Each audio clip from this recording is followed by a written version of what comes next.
ఉన్న కమిటీ అందుడంగా విద్యను అందియాలని బాబాసాహెబ్ అంబేద్కర్ చెప్పారు అధ్యక్ష. కానీ ఒకటి మాత్రం చెప్పావు అధ్యక్ష, ఈ బీసీలను కానీ ఎస్సీలను కానీ ఎస్టీలను కానీ మైనార్టీలను కానీ ఇప్పుడు పుట్టలేదు ఈ భూమి మీద. ఈ భూమి పుట్టినప్పటి నుంచి కూడా మేమందరం ఉన్నాం అధ్యక్ష, మేమందరం ఉన్నాం. కానీ 2014 తెలంగాణ రాష్ట్రం ఏర్పడక ముందు కూడా ఉన్నాం మేము. కానీ అధ్యక్ష మాకు విద్యను అందించిండ్రా, విద్యను అందించిండ్రా, మాకు చదువు చెప్పించిండ్రా అధ్యక్ష. అధ్యక్ష అధ్యక్ష నేను తమరు ఓలేపిన ఈ రన్నింగ్ కామెంట్ చేస్తా అంటే నేను కూడా చేస్తా అధ్యక్ష. ఇంకా ఓలేపిన మాది విమర్శగా భావిస్తే మేము అట్లా మాట్లాడదు అధ్యక్ష, నేను అట్లా మాట్లాడలేనుగా నేను. అధ్యక్ష మేము ఇచ్చేది సూచనలు తీసుకోండి, వ్యవస్థను మార్చే ఉద్దేశం ఉండి మేము మా బిడ్డలను మా భవిష్యత్తుగా భావిస్తున్నాము, మీరు భారంగా భావిస్తున్నారా అదే చెప్దామని మేము. అధ్యక్ష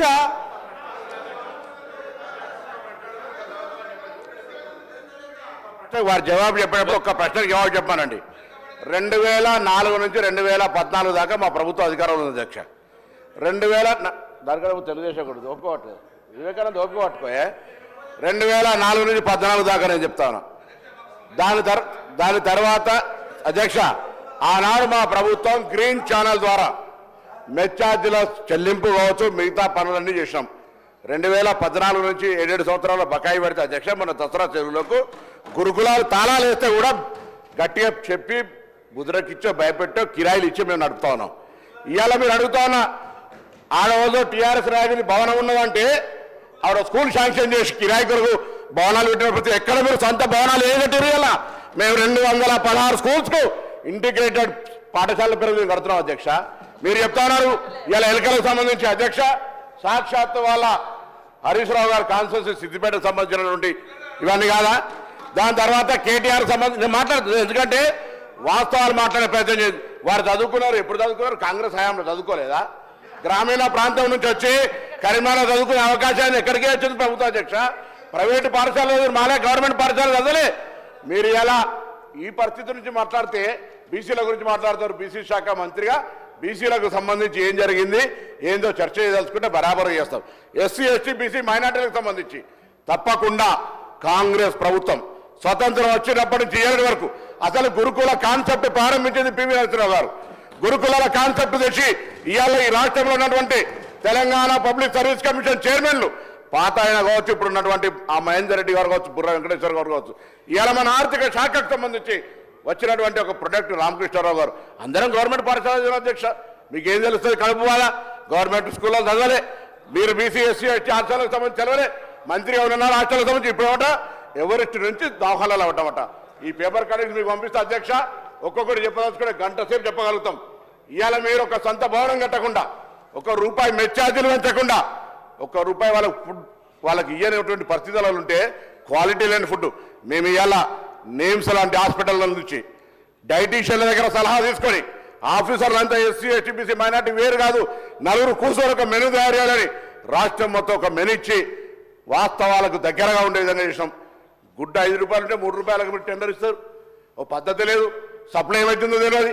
ఇవాళ మీరు బట్ట కాల్చి మీద వారేసి విద్యార్థుల పేరు రాజకీయం చేస్తారు. మా ప్రభుత్వాలు అడిగింది, మీరు ఎప్పుడైనా మీ పార్టీ తరఫున సంబంధిత శాఖ మంత్రిగా ప్రభుత్వానికి ఈ అంశాలను సరిచేయండి, మేము చేయంగా కొన్ని మిగిలినాయి అని ఎప్పుడన్నా సూచన చేశారు అధ్యక్ష? రాజకీయం చేద్దంటారు, వారు రాజకీయం చేసుకుంటూ దీని వెనుక కుట్రకోణంగా ఉన్నటువంటి పరిస్థితి. నిన్న కూడా శాసనమండలి చర్చ జరిగింది. కొంతమంది గతంలో తిష్ట వేసుకొని కూర్చున్నటువంటి వాళ్ళు ఇలా సంస్థకు చెడ్డ పేరు చేయడం ద్వారా ప్రభుత్వానికి చెడ్డ పేరు తెచ్చేటువంటి కుట్ర జరుగుతోంది అనేటువంటి అంశాన్ని కూడా మీ ద్వారా సభ దృష్టికి తీసుకొస్తున్నాం. ఏం మాట్లాడుతూ ఉన్నారు?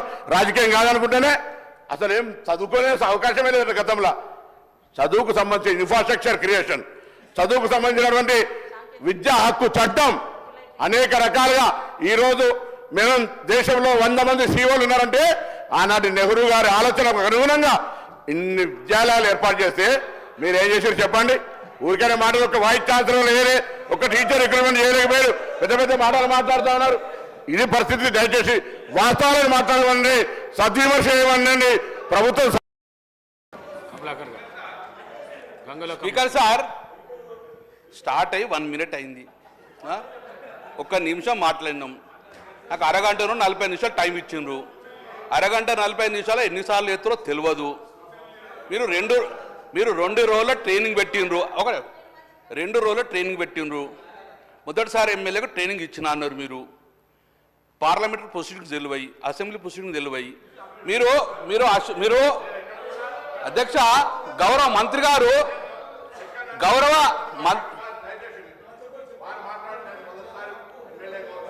నాకు సంస్కారం ఉంది. నాకు నేను ఎక్కడ కూడా అన్పార్లమెంట్, దయచేసి అసెంబ్లీ అఫేర్ మినిస్టర్ కూడా రిక్వెస్ట్ చేస్తున్నా. నేను ఎక్కడైనా పొరపాటు మాట్లాడి మీరు సభాధిపతి నిర్ణయం తీసుకోవచ్చు, నన్ను బయటకు కూడా పంపండి. వారు మాట్లాడింది నన్ను ఆ ఉద్దేశంగా మాట్లాడితే మొదటిసారి ఎమ్మెల్యేకి ఏం తెలియదు అన్నట్ట, అజ్ఞానం అన్నట్ట, జ్ఞానం లేదన్నట్టుగా ట్రైనింగ్ రాని మీరు, ట్రైనింగ్ రాకుండా మీరు మాట్లాడుతున్నారా? ఇలా ఏం మాట్లాడుతున్నారు అధ్యక్ష? మొదటిసారి ఎమ్మెల్యేకి ఏమైతుంది?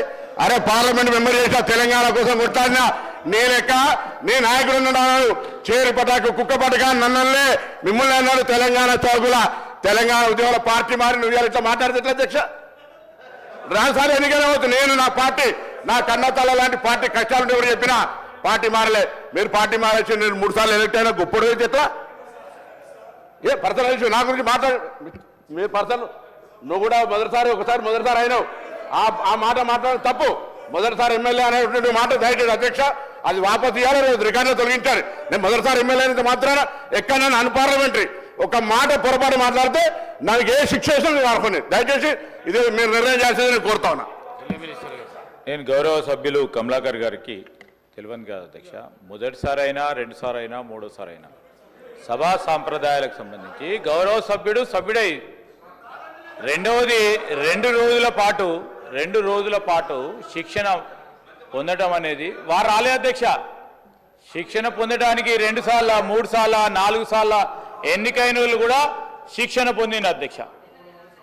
ఈరోజు రూల్స్కు సంబంధించి ప్రొసీజర్ సంబంధించి దయచేసి గౌరవ సభ్యులు సీనియర్ శాసనసభ్యులు వారు కూడా మొదటిసారి వచ్చినా 2 సార్లు వచ్చినా 3 సార్లు వచ్చినా సభ్యులకి గౌరవం ఇచ్చే విధంగా, రెండవది వారు పార్లమెంట్లో సభ్యులుగా ఉన్నారు.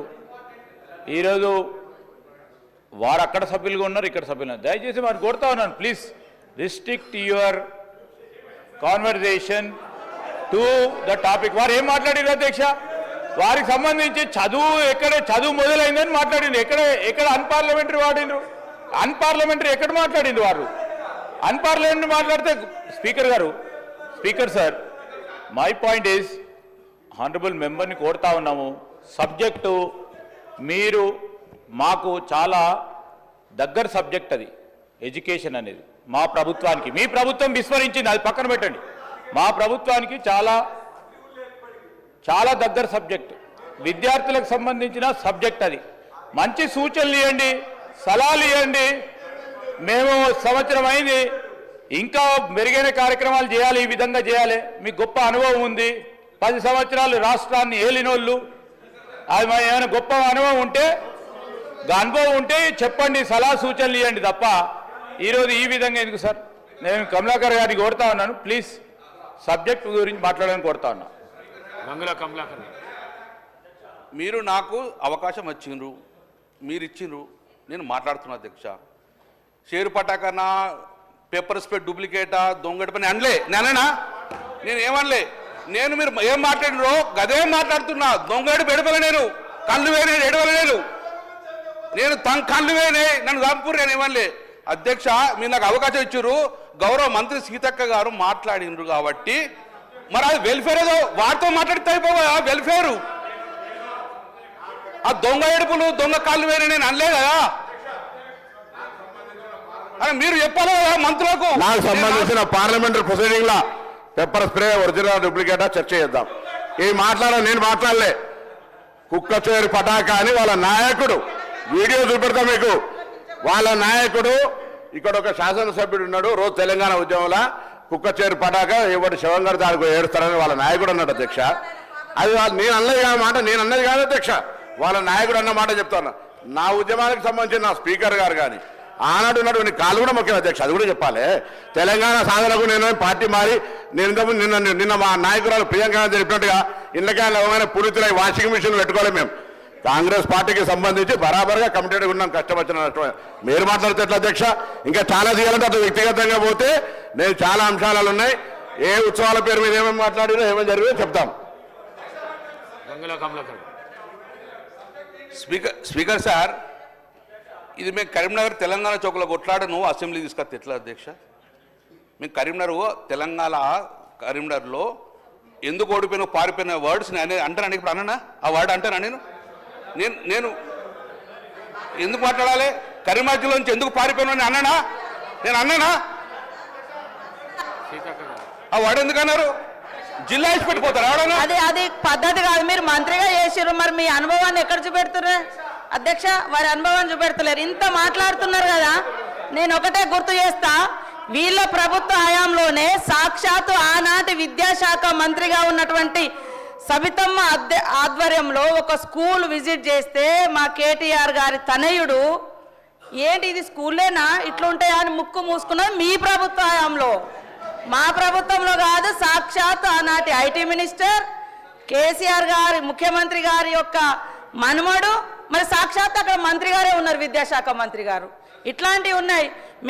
నేను ఒకటే అన్న నా స్పీచ్లో, చాలా జరుగుతున్నాయి, ఆరంభం కాదు ఈ పాయిజనింగ్స్, కానీ అంతం మాత్రం చేయాలి. దానికోసమని మనం ఇట్లాంటివన్నీ చేస్తున్నాం, మీరు సహకరించండి అని కూడా నేను అప్పీల్ చేసిన. అయినా కూడా మీరు దాన్ని కాంట్రవర్ట్ చేయడం ఎంతవరకు కరెక్ట్? మళ్ళీ ఆయనను పారిపోయిండు, ఇది పోయిండు, ఇది కరెక్ట్ కాదు కదా. పొన్నం గారిని కూడా అట్లా అనడం కరెక్ట్ కాదు కదా. ఎక్కడైనా చేయొచ్చు. అరే అది ఎక్కడ ఎందుకో? మరి మీ కేసీఆర్ గారు ఎక్కడ పోయిండు? మీ కేటీఆర్ గారు ఎక్కడ పోయిండు? హరీష్ రావు గారు ఎక్కడికి పోయారు? ఎడబై పోటీ చేసిర్రు. అది ఫస్ట్ మీరే చేసిర్రు కదా మీ పార్టీ నుంచి. సార్, హైదరాబాద్ ఉన్న కేటీఆర్ వచ్చి సిరిసిల్లలో పోటీ చేస్తే తప్పలేదు. కేసీఆర్ గారు ఇక్కడ పోయి ఎక్కడ పోటీ చేస్తే తప్పలేదు. వాళ్ళు పారిపోయిందా, పిరికి పొందాలా చెప్పు. వాళ్ళని అంటున్నావు, వాళ్ళని అనలేక నన్ను అంటున్నావా చెప్పు. వాళ్ళంతా పిరికి పొందాలా, పారిపోయిండ్రా? నియోజకవర్గం హరీష్ రావు గారి నా దగ్గర తోటపల్లి సిద్దిపేట పోటీ చేసిండు, పారిపోయిందా? హరీష్ రావు కేసీఆర్ గారు సిద్దిపేట గజ్వేలు పారిపోయిందా? నీకు దమ్ముంటారా పోటీ చేయి నెక్స్ట్ టైం అక్కడికి వచ్చి. రాజకీయంగా పారిపోయింది అనే మాట దయచేసి నేను ఇంతకుముందు చెప్పిన మొదటిసారి ఎమ్మెల్యే అనే పదం, పారిపోయింది అనే పదం మీరు తొలగించాల్సిన అవసరం, లేకపోతే నువ్వు విడ్రా చేసుకోవాలి. దయచేసి ఇది నాకు సభ్యునికి సంబంధించినటువంటి గౌరవం. ఈ సభలో 2 అంశాలకు సంబంధించిన విషయం చాలా దయచేసి నేను మిగతా రాజకీయ పార్టీల వాళ్ళను కోరుతానా. నేను మొదటిసారి ఎమ్మెల్యే అనేటువంటి మాట, దాని తర్వాత నేను వేరే నియోజకవర్గం పోవడం, చాలా మంది పుట్టిన జాగాల నుంచి రిజర్వేషన్ కలవకుండా ఇంకో కారణంతో పోతారు. నీలాగా పెద్ద పెద్ద కోట్ల రూపాయలు లేవు నా దగ్గర, ప్రేమ ఉన్నది, డబ్బు సంచులు పంపి నేను అవన్నీ రాజకీయం చేయదలుచుకొని మరి చెప్తాను. వ్యక్తిగతంగా మాట్లాడడానికి వస్తే పారిపోయినటువంటి మాట అనేటువంటిది ప్రజాస్వామ్యంలో ఏ నియోజకవర్గంలో పోటీ చేయొచ్చు.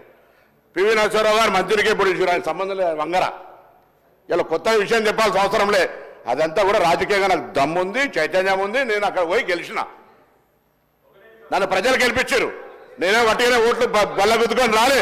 నేను దయచేసి నేను మళ్ళొక్కసారి స్పీకర్ గారు 2 చేతులు జోడించి మొదటిసారి ఎమ్మెల్యేని అవమానపరిచే విధంగా మాట్లాడి పారిపోయిన అంశం మీద విత్డ్రా చేయండి, రికార్డులో తొలగించారు. దయచేసి అధ్యక్షుడు అప్పటిదాకా వినిపిస్తాడు ప్లీజ్. దయచేసి నా గౌరవాన్ని కాపాడడానికి, ఎందుకంటే మొదటిసారి ఎమ్మెల్యేకి సంబంధించిన విషయం లోపల దయచేసి ఇది అందరూ కూడా దయచేసి అందరూ అర్థం చేసుకోండి. మొదటిసారి ఎమ్మెల్యేకి సంబంధించిన మాట వాపసు తీసుకోవాల్సిన అవసరం. సార్, వ్యక్తిగత దూషణలు కానీ